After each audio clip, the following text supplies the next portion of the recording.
It's the Happy Families podcast. It's the podcast for the time-poor parent who just wants answers now. We really do want to take pleasure in one another's company. We want to connect in deeper, meaningful ways. And while the nature of that relationship shifts as our children develop, I think that it's okay to be friends with your kids. And now here's the stars of our show, my mum and dad. Hello, it's Dr. Justin Coulson, the founder of happyfamilies.com.au. Kylie, are you ready for another explosive parenting myth Happy Families podcast episode? I was born ready. Today, two myths to provoke you to think through, to hopefully explode. The first one, can you be friends with your kids? Mrs. Happy Families. Let's just dive straight into it. Don't worry about pleasantries. Oh, by the way, you've got something on your lip just here. You're a punk. Nobody can see that. Why are you saying you've got something in your teeth just in case everybody else wanted to know that? That's so funny. Can you be friends with your kids? With your husband? Should you be friends with your kids? I think that it depends on their age. Right. Okay. I think that when your children are young, they need the safety and security that comes from having a big person take control of the situation. Someone authoritative, someone that they can rely on, and the relationship's definitely going to be, it's relatively unequal. The older they get, the more it equals out, right? That's right. But once our children become adults and they're making their own decisions, then in some ways we actually want to treat them as an equal. Right. We want to give them the space and the autonomy that they need to make the decisions, but recognize that just like a friend, you're there to bounce ideas off, to come and seek advice if they want, but not something that you're going to shove down their throat like you would have as a 2-year-old. So we've got 3 adult kids. Do you feel like you're friends with them? Yeah, I do. And I love spending time with them. And what I love most is the daily phone calls to fill me in on how many vertebrae a horse has because she's just come out of her class at uni on anatomy and physiology and is so excited to tell me all of the things that she's learned. I absolutely love that. In the same breath, it drives me crazy because she wants to tell me every single detail about every little thing that's going on in her world. You're saying boundaries need to be enforced even in that friendship, in that relationship? But I love that she feels like I'm a person that she can come to and share her world with. It's curious to me that we do want to be friends with our kids. We want to be friendly towards them and loving and compassionate, all those things when they're little. And we want that relationship to turn into a genuine reciprocal friendship as our kids enter adulthood. We've got a 15-year-old. Would you say that you're friends with her? No, I'm still her parent. Okay. I'm very friendly with her and we love spending time together and we will have conversations. But she, at this point in her life, looks up to me as an authoritative figure in her life. I would prefer an autonomy supportive figure if you don't mind. Yes. What about this one then? We want our kids to be friends with us as they get older. And some parents want them to be friends very young. I would agree, by the way. I'd say that the stance that you've taken, if we can be autonomy supportive, which means we have a friendly, supportive relationship with our children as they're growing and loving and all those good things. And then as they get older and emerge into adulthood, that's when the relationship really can shift into a friendly relationship, a friend-oriented relationship. Are you friends with your parents? Like when I think about this, and people often say, oh, we've got to be friends with our kids. And I pause and think, are you friends with your parents? Like, do you want to be friends with your parents? Is that a good thing to be friends with your parents? So would I call my parents my friends? Probably not. I love and adore them and I will go to them from time to time for support and advice and counsel. But I probably see them more at this point in my life as a mentor figure, I guess, as somebody that I would go to from time to time. We've lived very different lives and we see the world very differently. Yep. There are some choices that I've made or we've made in our lives that are counter to the way they see the world and view the world. And so, yeah, I think that because of those life choices, it's kind of taken us in different directions a little bit. So friendships work best on shared values and shared life experience. And as you become an adult and make your own decisions and forge your own way, sometimes your choices may be inconsistent with those that your parents have made or would have made.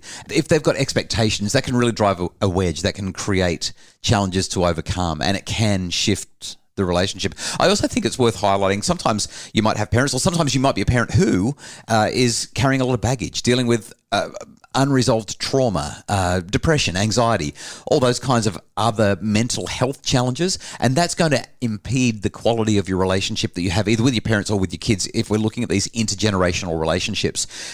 But I like the use of the word mentor because I was thinking, I mean, I love my parents. I reckon I'm on pretty friendly terms with my parents. I don't know if I'd say, oh, my dad's a great mate. But I mean, I love spending time with them. But we're such different people. I'm probably actually closer friends with my mum than I'm with my dad. Although I feel like my bond with my dad is deep and strong and beautiful. And I'm certainly not downplaying or disparaging that when I say it. But I'm thinking intergenerationally, I've got friends, and I guess you might call them mentors, people who are a generation older than you and I know you do too, where I feel like we're great friends. So you can be friends with people who are 20, 30, 40 years older, like properly friends. Yeah, I don't think age comes into the equation. I think that it really is about how each person views the relationship. I have friendships, and I recognise and know based on conversations I've had with those friends, what we get out of our relationship is very different personally. So I like friends who are into day-to-day contact, or not day-to-day, but regular contact. They'll send a text and say, hey, just checking in, wanted to say hi. Missed you the other day when we were down at the beach. Or, yeah. Or we're doing this thing next weekend. Would you like to come and join us? There's going to be 5 or 6 of us and we're all going to go and hang out. So for me, those relationships are ones that are kind of integrated into my day-to-day life. You know, they're the kinds of relationships that they're easy, it's natural, and you're aware of what each other is up to and where you're at in life. So I'm going to say this. A friendship is a relationship where you take pleasure in one another's company. And the myth that we're not supposed to be friends with our children needs to be busted. Because I think we really do want to take pleasure in one another's company. We want to connect in deeper, meaningful ways. And while the nature of that relationship shifts as our children develop, I think that it's okay to be friends with your kids. That doesn't mean that you don't step in with that authoritative or autonomy supportive role or presence when necessary. But yeah, you can be friends with your kids. Is that resolved? Are we on the same page? Was it convincing? Me. I didn't think you were going there. Why? Just because I'm not friends with our kids? I love our kids.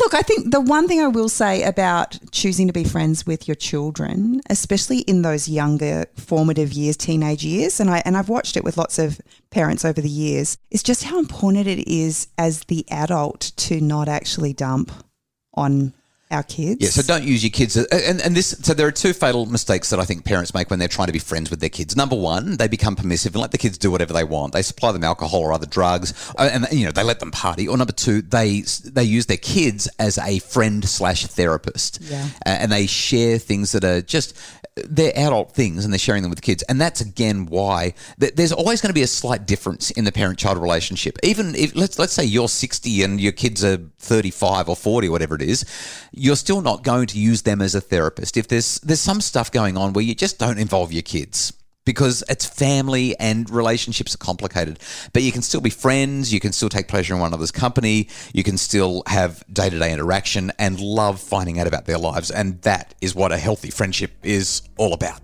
at least in a family context. After the break, our second myth for this week of Parenting Myths Exploded on the Happy Families podcast. Can you tell whether someone's a good parent by how well their kids turned out?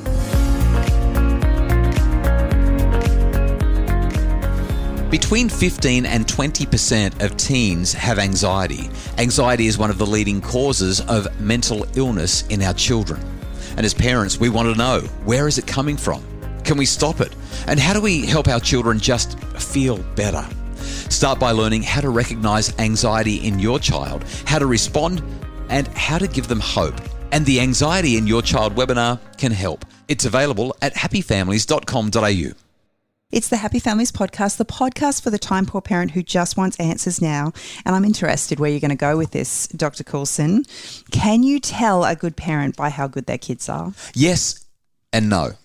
Wow. Yeah, the reason these myths exist is because there's a kernel of truth. There's just that little bit that stands out and you go, I can think of so many examples where that's right, but is it always right? And that's why we need to have this conversation. You and I both know many, many, many kids that have been raised in homes where parents have been supportive and generous and compassionate and involved and structured, and they've ticked all the boxes, and they've had kids who, frankly, have been really, really, really challenging. But then those kids, how do they grow up? Do they grow up to be challenging? Or like, results take time to measure. And we also know plenty of parents who have been permissive, even neglectful. Plenty of parents who have not fulfilled their parenting responsibilities. And quite often their kids follow what the data suggests and end up having all sorts of really big challenges. But they have some kids that buck the trend in spite of all of the very worst parenting in the world. So I just think it's one of those things, Kylie, where you can't judge a parent by their children and you can't judge a child by their parents. Although there's usually a handful of indicators to give us some reasonable suggestions that things will go one way or another. Look, over the years, I've watched some parents and, who've had, for all intents and purposes, picture perfect children. Yep. Who, as time has gone on, children have completely bucked the system, because in order to get those picture perfect children, there's been a high level of control in the relationship. And so children get to a certain point where they kind of realise they don't need to. They push back, they rebel. Yeah. And so I like what you said, results take time to measure.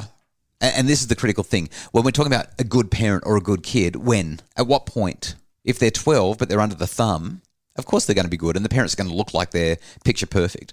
But if they're 18 and now they're rebelling, does that mean that they're bad kids, or does that mean that they were bad parents? I just think there's so many factors at play here. When I was growing up, it was very much a societal, I guess, belief that children were to be seen and not heard. And having raised our children very differently. Children are noisy and are always heard and seen. And have opinions. Yeah.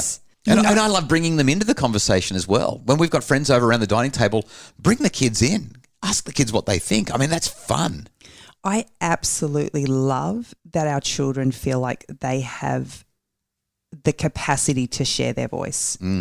But at times, number one, it can be extremely grating, and number two, it can be very embarrassing when you're out and about and your child decides to just say it how it is in front of someone who's a complete stranger or even a friend. But kids are irrational and logical. Everyone knows that, right? You hope so, but but they don't. That's the problem. Don't. Yeah. And then you get judged as being a bad That's right. parent. And then all of a sudden, I'm a bad parent because how dare I let my children speak like that? Yeah. Don't you teach your children any manners? I saw this post the other day and I wish I had taken a picture of it because it was brilliant. It was just acknowledging that all of these traits that we see in children and see them as being, kind of classed as naughty or disobedient or because they go against the grain. Yeah. In adults, we would call them innovative and creative and... You're a principled rebel. Yes. Yeah. But as a child, you're just annoying. That's right. Yep. And so I love that, we've kind of created this space for our children where they feel they can talk. But at times it can be really challenging as a parent to navigate that because there's a level of immaturity and irreverence that comes with this unlearned skill. Kylie, I think there's one other area that we could talk about here as well, and that is issues to do with well-being, mental health, that kind of thing. So I think that I can say without oversharing that we have one child who has struggled with anxiety issues throughout her entire life. Neither you nor I are anxious. We've raised our children in a home where we focus on well-being principles, we focus on faith, we focus on a whole lot of other things that are going to be good, healthy, and beneficial for our children. And it seems that no matter what we've done, no matter how many conversations, no matter how many exercises, no matter how many interventions, no matter how many whatever, no matter how much love, that issue still exists. And there are families with all kinds of things that are going on with their children that frankly have little or nothing to do with parenting. But the children exhibit challenging behaviours or experience some delays or difficulties, and it's so easy for parents to be judged by how their kids are turning out. Well, or to judge ourselves. Yeah, but it's all in the moment. It's in the moment. I think if we can wrap it up, this myth, it needs to be exploded, and we need to really acknowledge that while there are a whole lot of things that parents can do that are predictive, that is, that lead in a certain direction, ultimately our children as they grow will make their own choices. They have what you and I would call agency, the capacity to choose for yourself. And because they've got that capacity to choose for themselves, they're going to do things counter to all of our teaching and all of our ideas if we're getting it right, or they might see what we're doing and we're getting it all wrong, and they may choose otherwise because they don't want to go down that path. And there is nothing that we can do about it one way or the other. They are their own people. And therefore, you can't judge yourself as a parent based on how your kids turn out. Or other parents. Thank you so much. I look at my parents and I look at the way me and my 5 siblings have turned out. There's me, twin girls, my brother and twin girls. And we live such diverse. Literally 6 diverse. And varied lives. We've got the artiste who's a professional dancer. We've got the marketing entrepreneur, guru, photographer guy. We've got somebody who's working in a hospital, somebody who is dealing with chronic lifelong mental health issues, and somebody who is a mum. We've all just gone in such different directions, and depending on how you measure success and a good life and all that kind of thing, you could judge my parents in so many different ways. But you know how I judge my parents? I just look at how hard they work. I look at how much they loved us, and I acknowledge that they did the absolute very best that they could. And how we turned out has such limited relevance to what they did as parents. I love that. Myth Michelle. Myth busted. Okay, last comment because we've got to wrap it up. Our time's up. Well, Michelle Mitchell just posted something the other day, and I thought it was just a nice little ray of hope. Okay, She said, Michelle. Good news. A little back chat, rejection of your ideas, novelty seeking and risk taking tells us they are developmentally on track. Ouch. If you're not following Michelle Mitchell, jump onto her Facebook page. She's great value and has all sorts of excellent insights. We hope that we've busted those myths for you. Yes, it's okay to be friends with your kids. Just don't be overly permissive and support them in unhealthy behaviours, because good friends don't do that, whether it's your kids or someone else. And don't use them as your therapist, because let's be honest, good friends don't do that either. And you can't tell how good a parent is by how the kids are turning out. Sometimes it's just a lottery. The Happy Families podcast is produced by Justin Ruland from Bridge Media. Craig Bruce is our executive producer. Hey, tomorrow on the podcast, well, actually, a couple of months ago, we had a chat with James Anderson, who talked to us about growth mindset stuff, and we had an incredible conversation. We got so much positive feedback from that podcast. He's back tomorrow. I'm so excited to hear James Anderson tomorrow talking about more myths to do with how our brains work and what we can do to help our kids to work through the hard stuff. And then Kylie, we're back again on Thursday with a couple more myths to bust on the Happy Families podcast.